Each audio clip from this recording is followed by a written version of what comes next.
Well, obviously, very happy for our guys. We've been through a long year with injuries and losing guys, and then recently struggled to close some games out, and despite playing well at times. So the players really needed this. So I'm really, really happy for the guys. They've been battling hard and was really concerned with their confidence being shook after what we've gone through in the last few weeks. Pac-12 obviously didn't help us, making us go to Oregon in our last week. Put us on a 3-game road trip, and we lost Johnny for the USC game, and then Oregon State got on a roll, and we missed free throws and lost that one. So our confidence was definitely shaken. So we were trying to as a coaching staff, make sure that we pumped them up as much as we could, getting ready for tonight. But Michigan State came out playing really well. Their offensive execution in the first half was as good as I've seen them. Their shooting, their passing, they pretty much got whatever they wanted against us. So we huddled up at halftime as a coaching staff and tried to turn up the heat defensively in the second half and try to make them uncomfortable as much as we could. The kids responded, and I thought our intensity level obviously went way up in the second half defensively. Got a lot of contributions. Obviously, Jaime and Johnny put the ball in the basket for us. But Jalen Clark, I thought, gave us some big minutes as well. But anyways, just obviously a great win and a great game, 2 storied programs. I got as much respect for Tom Izzo as anybody in the business. So big win for us. Okay, Adam Grossbard. Mick, given the way the last 4 games had gone for your team, what does it tell you about your guys, the way they came back from down 14 and then, down again in the last couple of minutes to tie it and win in overtime? Well, that's Bruin basketball now. For me, it used to be Bearcat basketball. I just told the team, we won the game on an offensive rebound. We tied the game on an offensive rebound, got the loose ball, tipped it, got an and one to tie the game. That's the type of stuff that are hallmarks of winning programs. Tom Izzo's team's been doing those things for a long time. So, in our quest to build our culture and our toughness, for me, it was really fitting that we won that way, and we had to come back. But it just shows you, these games are never over. Look, anybody can win these games or neutral sites. Everybody's in quarantine. The kids playing in this tournament, all these teams are playing out of their minds, and I can promise you it's not the same for the kids. So, go ahead. I saw you share a moment with your dad after the game. What did it mean to you to have that moment? What did he have to say to you? It's good to see him. He's getting old, man. I'm teasing. I talk to him every day. I wake up, and as I'm heading down Sepulveda, I call him, ask him how the weather is in Cincinnati, and I explain to him the sun's already coming up over the Santa Monica Mountains. I got to put my sunglasses on, so I mess with him every day. But, yeah, I had not seen my dad since our Arizona State win last year at the end of February. COVID hit. He canceled his flight to Vegas. Trying to stay safe, not traveling on airplanes. So talking to somebody every day, it's weird. It's weird to see him. You're talking about a guy. You guys got to remember now. This guy's like last year. I know he lives in Cincinnati, but he's flying out every month, spending a week with me. So it was great. Now I get to see him again. Hey, Adam Rittenberg. Hey, Mick, Adam Rittenberg at ESPN. Congratulations. You mentioned that confidence has been an issue for your team, and then you go down 14. You're still down big at halftime. How did you guys restore that confidence to a point where you're able to come back and win? Well, obviously I coach at a place where, the best coach ever used to sit in a chair. And, Coach Wooden said, greatness is giving your best effort. He never talked about winning or losing. I was concerned with our effort in the first half. I didn't talk about, and I really don't talk about winning or losing a lot with these guys. I try to talk to them about their effort. And in trying to build our program and trying to get them to understand there's a difference between effort and winning effort, championship effort. So we talked about our effort. That was really our concern at halftime. You're on this stage against Michigan State, down the street from not far from Lansing. They haven't had to travel. We're coming across the country, all the above. But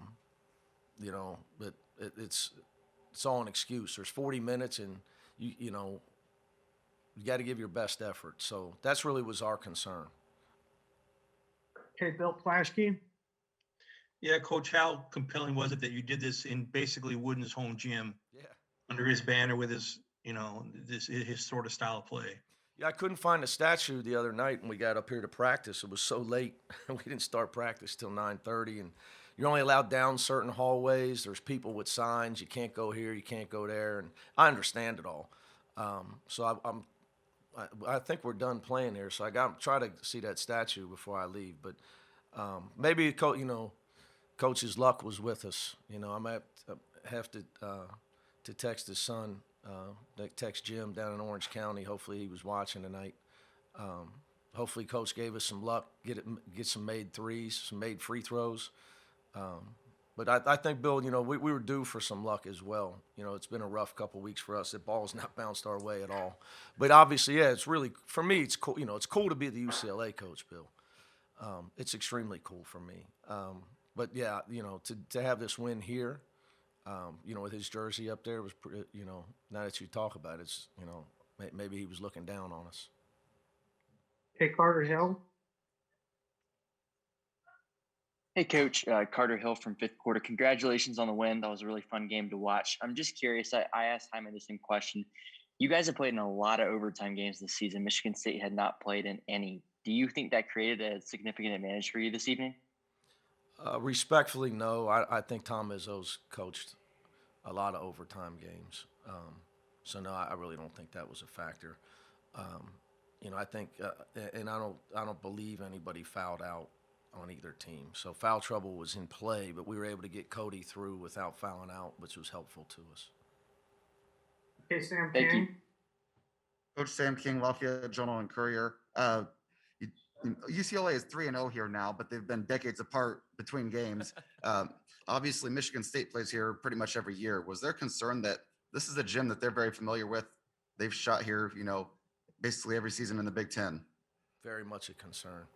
Also, the proximity to Lansing, to travel, everything. But, like I said earlier, there's a game, there's a clock and a score, and so 40 minutes, and it's all at zero. So,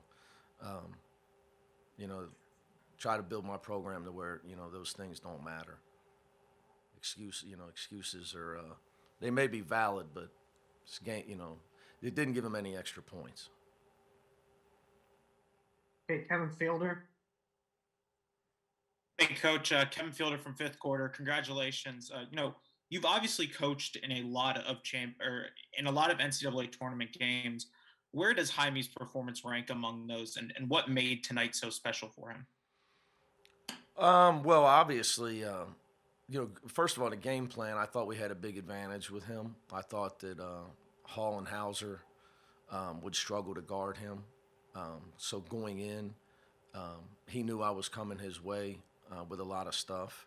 But, one thing about Jaime that I knew was important, when I took the job, I knew Jaime had already signed, and I had seen him and made a veiled attempt at recruiting him.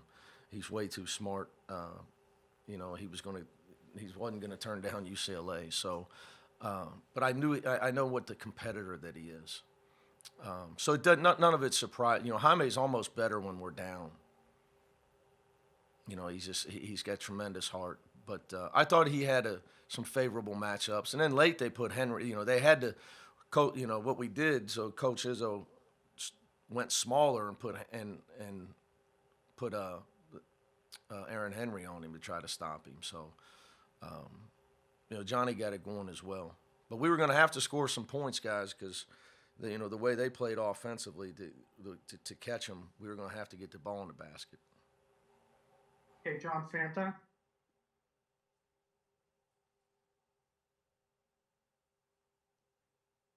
Hey, Mick, John Fanta, College Hoops Digest. Congratulations on the win. You've alluded to it in a variety of ways, but to be down 5 with 90 seconds left in regulation, to be facing, as you said, someone who you have a lot of respect for in Coach Izzo, and to kind of be on the opening night of this stage that we've been waiting for 2 years. Just when you came to this program, how much did you think of a moment like this? And now what's the reward of taking this step in the NCAA tournament and moving on? Well, whenever you're trying to build a program, right, it builds belief in your locker room. You know, then when we play with, we play with championship effort, that we can win games. And this is what it's going to take. This is what it's going to take. Well, our reward is we get to play BYU, which, is going to be no small task. They played well. They were up 12 on Gonzaga. I was home watching that game. I thought they might have had them. So that's our reward. But from obviously from a program standpoint, when you take over a program, there's no tournament last year. We were going to make it, and it was taken away from the kids. So I think I speak for all coaches that, it's just so nice to be able to have the kids get a chance to do this. But when you're building a program, it's obviously a big win for us and a step forward in the right direction. But we got more work to do, guys. Okay, Coach, it's time for one more question. Tracy Pearson, please. Hey, Mick. I came in a little late, so I don't know if you answered it. Okay. How was it? First off, how was it to see your father tonight? And secondly, talk a little bit about Jalen Clark's contribution. Well, it's great to see my dad. Some things never change. Even though I wasn't there, they had my credit card at dinner when my family met here. So, but no, I'm just teasing. He's looking good. I got to get him some new shirts, hopefully with the Jordan stuff. I haven't given him any Johnny O, who hooked us up this year to get through the season. So, it's a great question, though, Tracy. I thought, there's no way we win without Jalen Clark.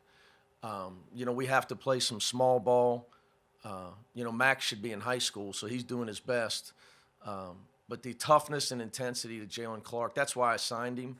I should have listened to his AAU coach when I got the job, who told me Jalen Clark needs to play for you. You guys were made for each other. You just got to have competitors on your team. But that said, he made a couple really good plays where to be able to just jump in a game. He doesn't ever practice at the 5 spot. And he had a couple of nice offensive reads of their defense where he made some really good plays. He scored a bucket. He assisted on another bucket. And then, his defense and rebounding is always on point. So he was huge for us. Okay, that's all the questions for Coach tonight. Coach Cronin, congratulations on the win and advancing to the first round. Thank you, guys. Appreciate it.